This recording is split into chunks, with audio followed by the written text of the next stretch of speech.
Hello, Gloptical here, and for this video, which is heavily inspired by Nova's challenge videos, please check them out, I'm turning art pieces into monster designs.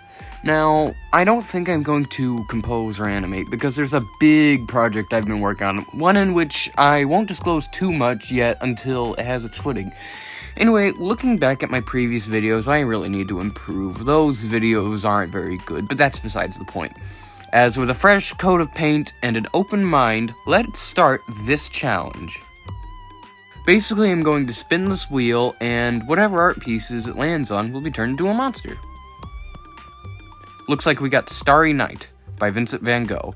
This one will be a very interesting art piece to turn into a monster, so let's get to it. So, when I was starting, I didn't know quite what I was doing yet. I was thinking a squid or something, so I decided to pay attention to what stuck out to me. The moon, mostly. So I started with the moon for an eye, and then formed a beak of sorts with the curves and such.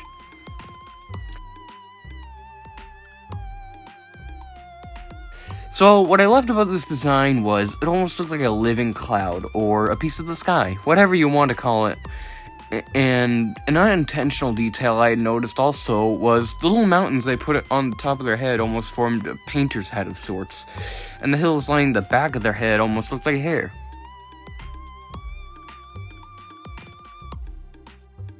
This monster and the other two made me realize art is all about perspective.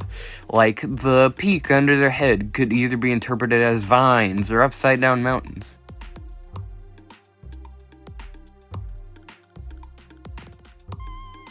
Now, when I was rendering this, I forgot about the cross-hatching, which is why it looks like seemingly nothing is happening unless you look really closely.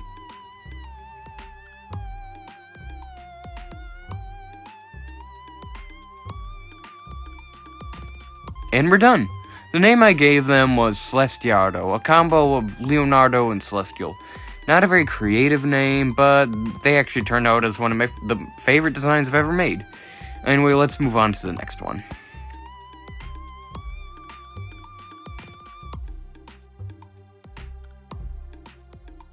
Girl with a Mandolin by Pablo Picasso. This oil painting really intrigued me, as the Cubism movement is one of, in my opinion, the most interesting art movements of all time. And there can be some really fun and wacky designs with this style anyway, let's get to it.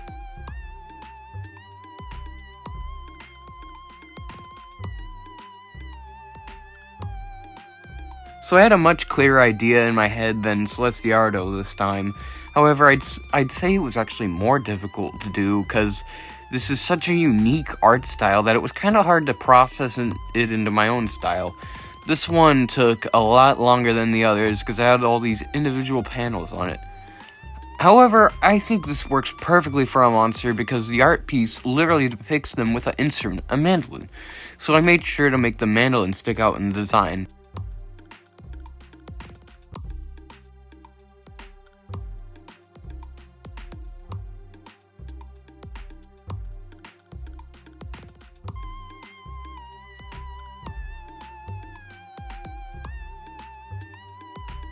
Speaking of style, in case you're curious, I took heavy inspiration from Harmonicans by Raw Zebra, Melody, and Nova, but I added my own flair to it. That flair is the outlines being a lot more jagged and shaky almost.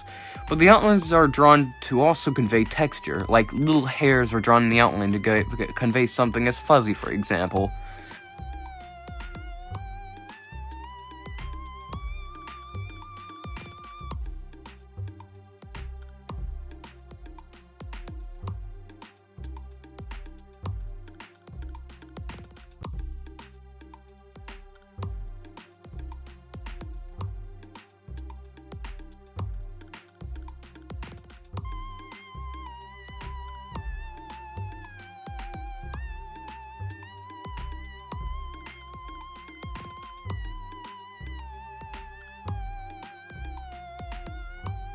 I also followed a principle I used only for this monster, that principle being the right side being much more dark than the left.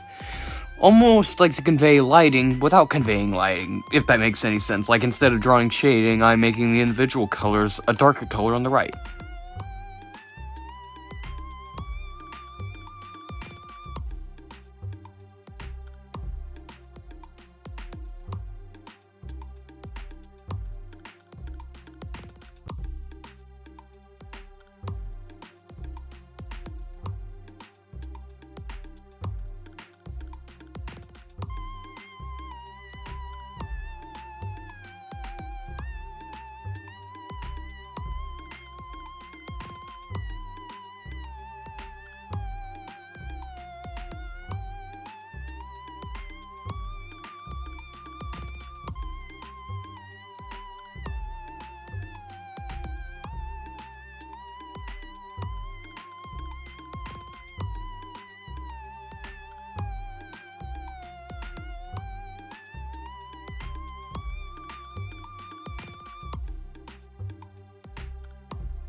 we're done.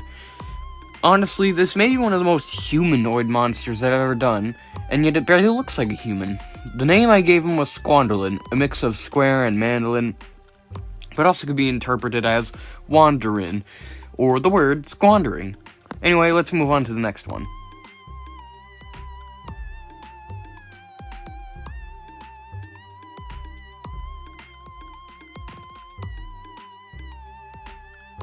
Looks like we got a little domestic waste by Sarah Zapata. Reminds me of Illused from MSM. Anyway, let's get to it. This art piece has such a unique look that it almost already looked like an MSM creature on its own, so the sketch looked very similar to the art piece.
This one honestly put me down, though, because I didn't know how to do the head part, but I just experimented with putting the spots of different color in the outline and the render through a base coat, which is much easier than I expected, actually.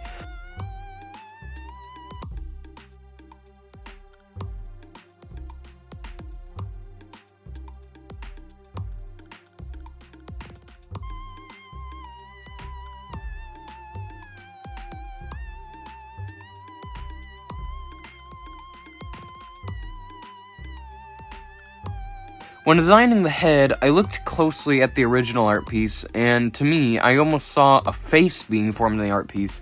It looked like a big, bushy mustache and hollow eyes that looked distressed almost. So I went through with that and made this. This art piece's vibrancy was fun to transition into a monster. If I had to guess on how it'd sing, it'd probably be a vocal and its mouth would move like a red guy from Don't Hug Me, I'm Scared. Or maybe the bottom part of the mustache would function like a lip. Either way, the name I gave him was Wasting Our Life. A play on the phrase wasting our life, because the original art piece's name is A Little Domestic Waste. Also, the noir represents the darkness hidden behind the colorful exterior. And we're done. 3 different monsters based off of 3 different art pieces. This challenge was a whole lot of fun to do. Really taught a lot about things like color theory and perspective. But in conclusion, simply put, art is fun and you should try your best in the field.